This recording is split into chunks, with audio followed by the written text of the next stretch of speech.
Assalamualaikum warahmatullahi wabarakatuh. Hai teman-teman semua. Perkenalkan, nama aku Chelsea Belvana Felicia Rama.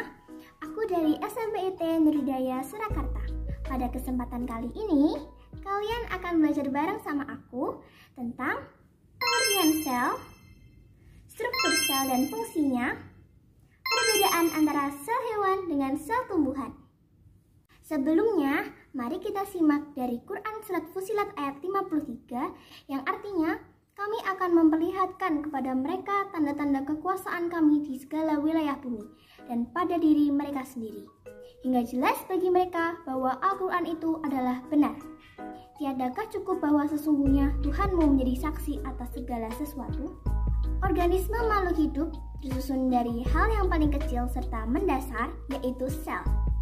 Kemudian sel membentuk menjadi jaringan, lalu jaringan-jaringan tersebut membentuk sebuah organ, dan organ-organ tersebut membentuk sistem organ, dan pada akhirnya membentuk sebuah organisme. Jadi, pada kali ini kita akan belajar bareng tentang hal yang paling mendasar pada organisme makhluk hidup, yaitu sel. Kira-kira sel itu sebenarnya apa ya? Teman-teman udah pada tahu belum? Apa itu sel? Kalau belum, yuk kita belajar bareng. Sel merupakan unit struktural dan fungsional terkecil pada makhluk hidup. Sel sebagai unit struktural terkecil bermakna bahwa sel merupakan penyusun yang mendasar bagi tubuh makhluk hidup. Pada pengamatan yang dilakukan oleh ilmuwan, ditemukan bahwa sel memiliki dua struktur, yaitu sel prokariotik dan sel eukariotik.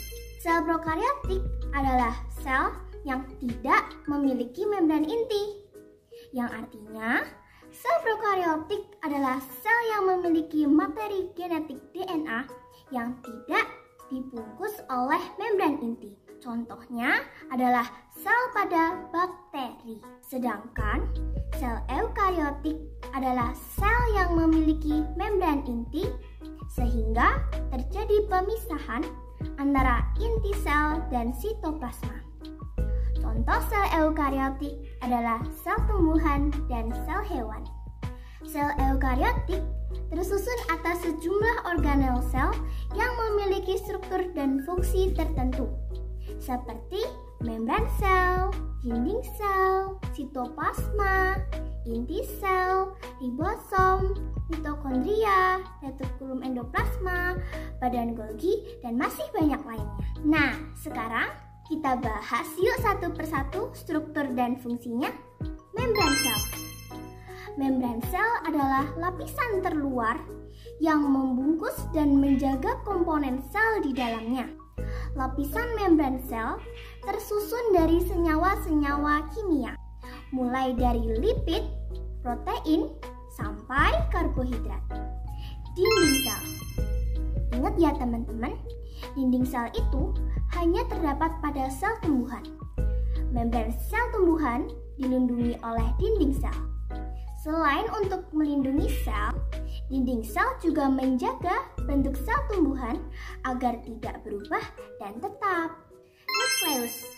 Nukleus memiliki fungsi utama yaitu mengendalikan seluruh aktivitas sel serta tempat menyimpan informasi genetik dalam bentuk DNA. Dan juga nukleus mengendalikan proses berlangsungnya metabolisme di dalam sel.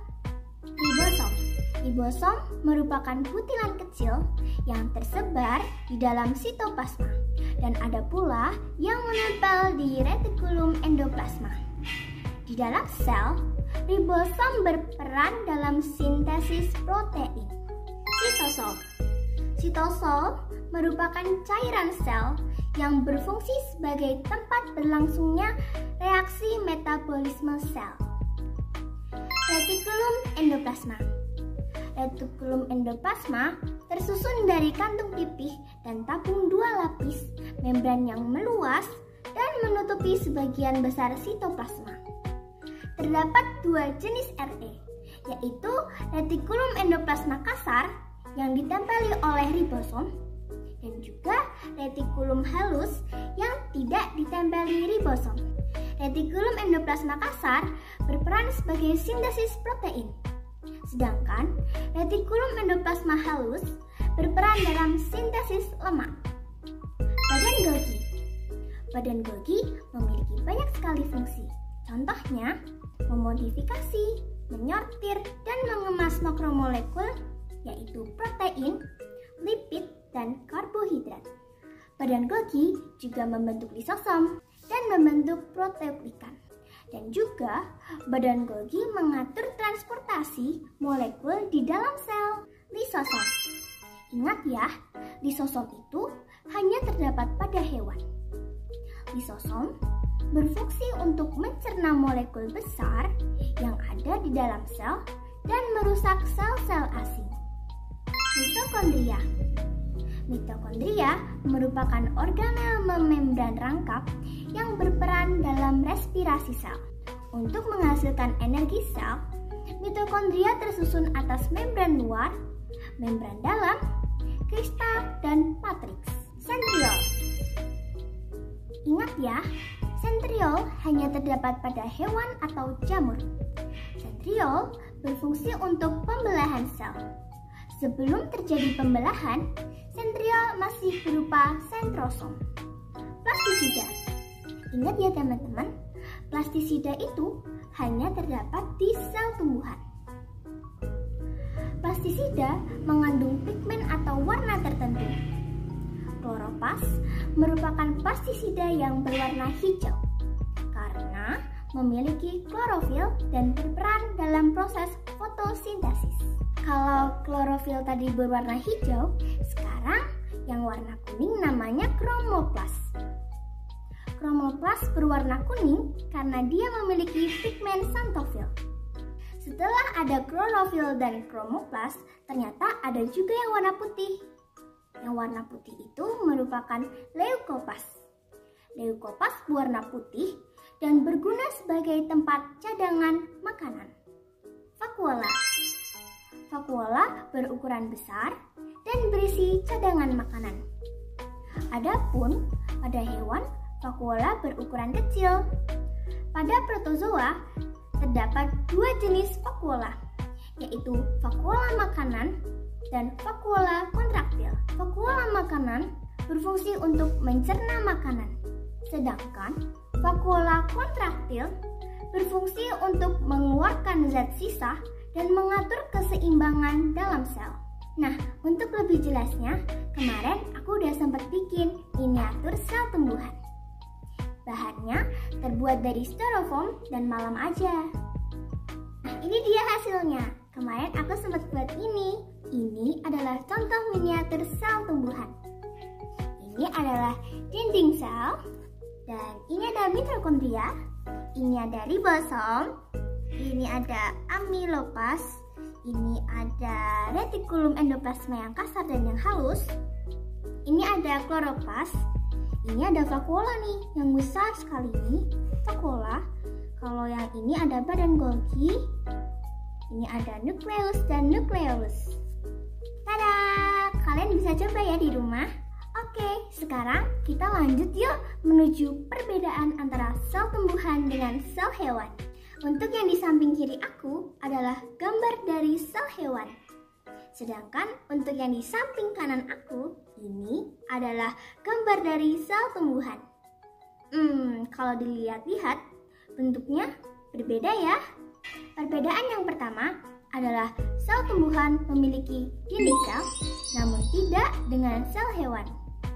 Sel hewan tidak memiliki dinding sel.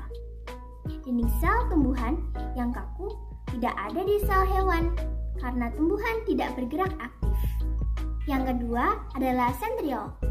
Sentriol terdapat pada sel hewan dan jamur, sedangkan tumbuhan tidak memiliki sentriol. Sentriol berfungsi sebagai pembelahan sel. Yang ketiga ada plastisida. Plastisida merupakan organel khas pada sel tumbuhan yang tidak terdapat pada sel hewan. Yang keempat adalah perbedaan ukuran vakuola pada sel hewan dengan sel tumbuhan.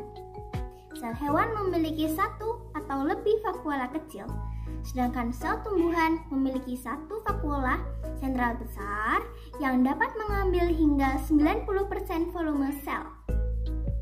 Pada sel tumbuhan, vakuola berfungsi untuk menyimpan air dan menjaga turgiditas sel.